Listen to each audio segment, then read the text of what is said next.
scene is set in Kamakura, Japan. It's a warm and muggy summer day in the year 1232.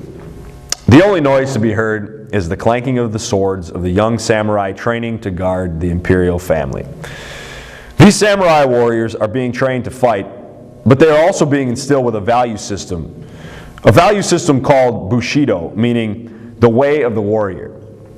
Bushido was influenced by Confucian concepts and stressed characteristics like loyalty to one's master, self-discipline, respect, ethics, and honor.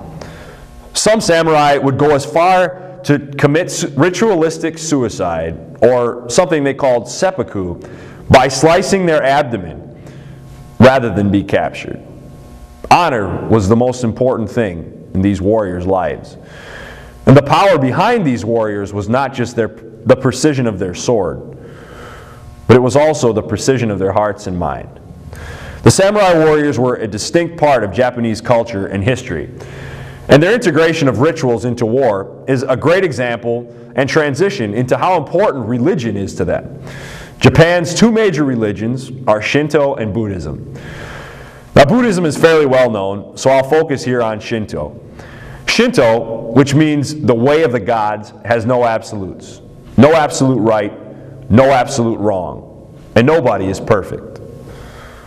It's a very optimistic teaching in nature because humans are fundamentally good and evil is caused by evil spirits. That's what they believe. Shinto gods, called kami, take on the form of living things like trees, wind, and rain, or even important life concepts like fertility. According to Shinto, after people die, they become kami in some form. Presently in Japan, Shinto is observed by praying at a home altar or visiting a shrine.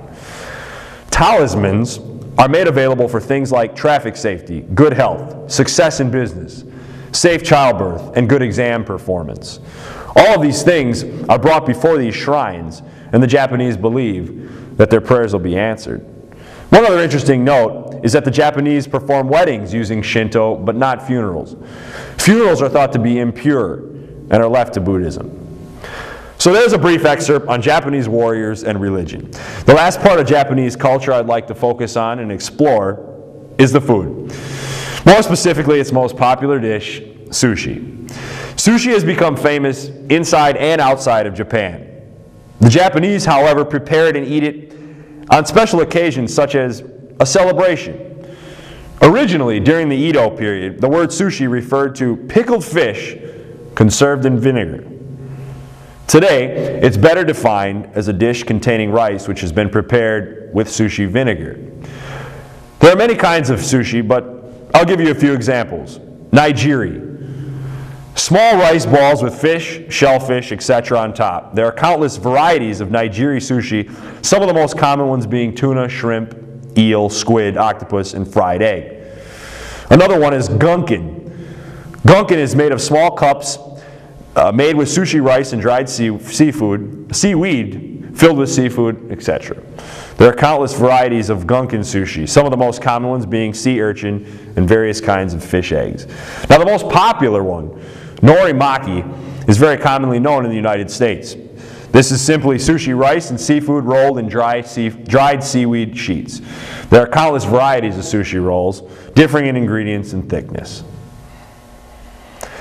One other note is that when you see the word sushi at the back of a word, it is spelled zushi, Z-U-S-H-I. For example, Ozzy Zushi, O-S-Z-U-S-H-I.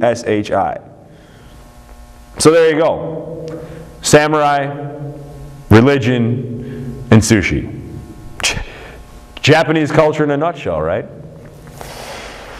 I want to note that all the previous information in this speech can be found at www.japanguide.com.